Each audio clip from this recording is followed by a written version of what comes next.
नमस्कार मंडळी, स्वागत आहे तुमचं आपल्या मिनी व्लॉगमध्ये.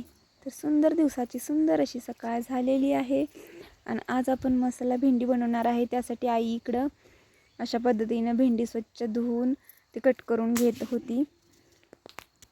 त्याच्यानंतर मग आपल्या उसाला आज भर पण घालायची होती, त्याच्यामुळं मग पप्पा गावात जाऊन तिथनं मसाला वगैरे घेऊन आले. तर हा मसाला उतरवायचा चालला आहे गाडीतून.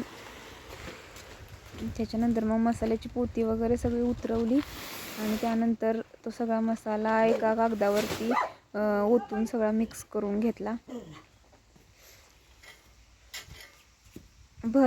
उसाला भर घालताना मसाला जास्त प्रमाणात वापरावा लागतो. मला पण नक्की माहिती नाही, तुम्हाला कोणाला माहिती असेल तर कमेंटमध्ये मला नक्की सांगा. आम्ही पहिल्याच वेळी ह्यावेळी यूज केला आहे, त्याच्यामुळे आम्हाला पण एवढे जास्त काही नॉलेज नाही आहे त्याचं. तर अशा पद्धतीने सगळे मसाले मिक्स केले आणि त्यानंतर ते सगळे मसाले सरीमध्ये ओतून व्यवस्थित सगळा मसाला पूर्ण रानामध्ये पसरवला. आणि त्याच्यानंतर बघा हा भर घालण्यासाठी ट्रॅक्टर आला होता आपल्या घरी.